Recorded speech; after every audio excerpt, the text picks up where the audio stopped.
पर हाँ बस ये माँ उसकी रोटी पकाड़ नहीं सकती। हाँ चल चल करेंगे कर ले। बोले श्री कृष्ण भगवान। श्री कृष्ण भगवान के पास युधिष्ठिर बैठे हुए थे। बातें करते करते राजा ने भगवान को पूछा, हे प्रभु, पाप को जलाने वाली और मुक्तिदायक व्रत पुरुषोत्तम मास की एकादशी की कथा सुनाने की कृपा करें।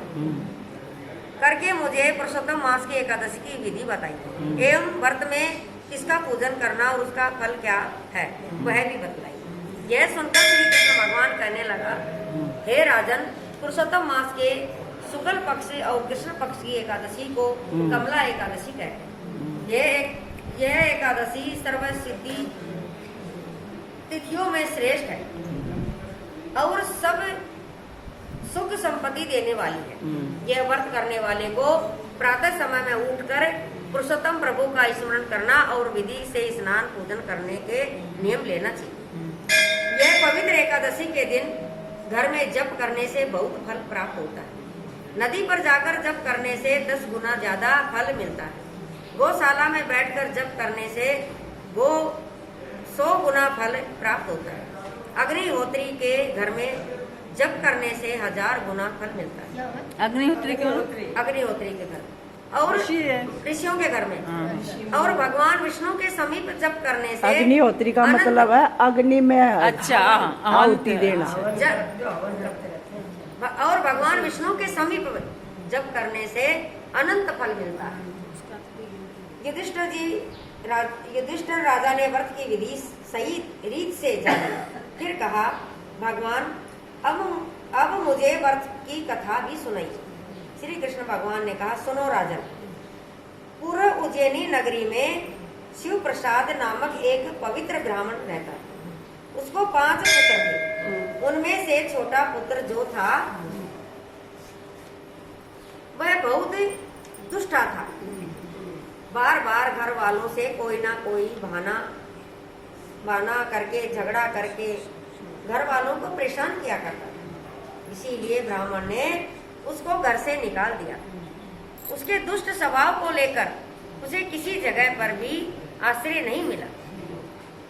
इसीलिए वह हार कर नजदीक के जंगल में एक झोंपड़ी बांधकर रहने लगा। इस तरह अपने पाप कर्मों का फल भुगतते हुए दुख में दिन व्यतीत करने लगा। ब्राह्मण पुत्र ने इस तरह 6 मास बिता दिए। तब यह जगह उसे पसंद नहीं आई तो दूसरी जगह जाएगा। इसीलिए वह जंगल में प्रयागराज की ओर चल पड़ा। बहुत दिनों बाद प्रयागराज में त्रिवेणी के तीर आ पहुंचा। चलते हुए वह बहुत थक चुका था। उसने एक पेड़ के नीचे आराम करके त्रिवेणी में स्नान किया, मगर दिन भर उसे कुछ भी खाने को नहीं मिला। इसीलिए भूख को तृप्त करने के लिए दूर जाए यह एक आश्रम की ओर देखा और वहां पहुंच गया। भूख के वजह से। यह तो हरि मित्र ऋषि का पवित्र आश्रम। महापुरुषोत्तम मास की कमला एकादशी की कथा पढ़ी जा रही थी। उसे सुनने के लिए ब्राह्मण पुत्र वहां बैठ गए। कथा के अंत में ऋषि ने कहा, यह कमला एकादशी का व्रत अगर भाव से श्रद्धा से किया जाए तो व्रत करने वाले को मुक्ति अवश्य मिलती है। यह सुनकर ब्राह्मण पुत्र की भूख मिट गई। उसने एकादशी का व्रत किया। शांति के लिए नजदीक आए हुए पेड़ के नीचे जाकर बैठ गया। इस तरह रात हो गई। बराबर मध्य रात हुई और लक्ष्मी जी उसके पास आकर कहने लगी, हे विप्र, मैं तुझ पर प्रसन्न हूँ। ब्राह्मण जाकर आंखें कर देवी को देखने लगा, मगर उसकी समझ में आया कुछ नहीं। कौन सी देवी पधारी हुई है? इसीलिए उसने पूछा, हे देवी, मुझे ये बताइए कि आप कौन हो और यहाँ किस कारण आप मुझ पर प्रसन्न हुई हो? लक्ष्मी ने कहा, कमला एकादशी के व्रत से मैं तुझ पर प्रसन्न हुई। मैं वैकुंठ में नारायण के पास से आई हूँ। मेरा नाम लक्ष्मी है। तूने एकादशी का व्रत किया है, इसीलिए प्रभावित होकर मैं तेरे पास आई हूँ और तेरे वश में स्थित होकर तेरे वंश में स्थिर होकर रहने की इच्छा से आई। तेरे वंश में मैं सदा रहूंगी। ब्राह्मण पुत्र देवी को नमन कर बोला, माता जी, मुझे एकादशी के व्रत की संपूर्ण विधि की जानकारी नहीं है। जगत के हितार्थ मुझे विस्तार से व्रत की विधि बताइए। लक्ष्मी जी बोली, यह व्रत अति पुण्यकारी है। उसकी कथा सुननी उत्तम, पवित्र और कल्याणकारी। अगर कोई भाविक यह कथा का एक या आधा घंटा श्लोक पाठ कर सके तो अनंत पाप से मुक्त हो जाता है।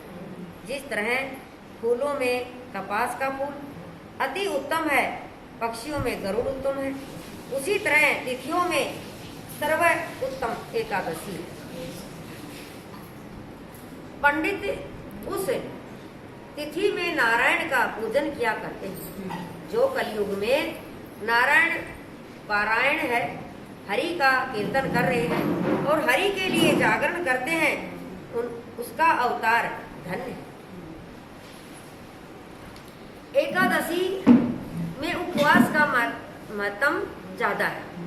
इससे भाविक शुक्ल या कृष्ण पक्ष की कोई भी एकादशी हो, मगर उपवास अवश्य करने का है और निश्चय निर्भय है। व्रत की समाप्ति उसके लिए भगवान सूर्य नारायण को प्रार्थना करनी, मन को भक्ति में लीन रखना, रात के समय प्रभु के पास बैठ के गीत भजन गाना और फिर पढ़ना और ध्यान लगाना।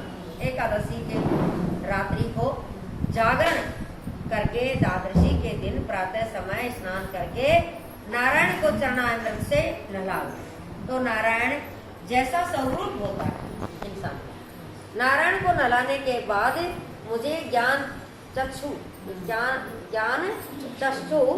देना, इस तरह प्रार्थना कर ब्राह्मण को भोजन कराकर यथाशक्ति दान देकर मौन रहकर मित्र सगे परिवार वालों के साथ भोजन करना। इस तरह विधि पूर्वक जो एकादशी व्रत करते हैं उसको वैकुंठ प्राप्त होता है। ऐसा कहकर लक्ष्मी जी ने ब्राह्मण पुत्र को कहा, मैं तुझ पर अति प्रसन्न होकर तेरे साथ तेरे घर पर आती हूँ। तो इस तरह लक्ष्मी जी की कृपा होने से ब्राह्मण पुत्र एकाएक धनवान बन गया और वह लक्ष्मी जी के साथ अपने घर गया। तब उसका सम्मान हुआ और थोड़े से ही दिनों में सब उसे मान देने लगे। श्री कृष्ण भगवान ने कथा को पूर्ण करते हुए कहा, हे राजन, कमला एकादशी का व्रत करे, कथा पढ़े, सुने या सुनाए से मुक्ति हो जाती है। एकादशी सम व्रत नहीं, महिमा उसकी अपार, व्याधि उपाधि सब टले, सुखी होते संसार। एकादशी का व्रत सुख देता है, एकादशी का व्रत संकट को हरता है, एकादशी का व्रत तंदुरुस्ती देता है, एकादशी का व्रत शांति देता है, एकादशी का व्रत महिमा अपार है। महिमा एकादशी की महिमा अपार है। यह मातम ब्रह्मांड पुराण में लिखा हुआ है। बोल कृष्णा एकादशी की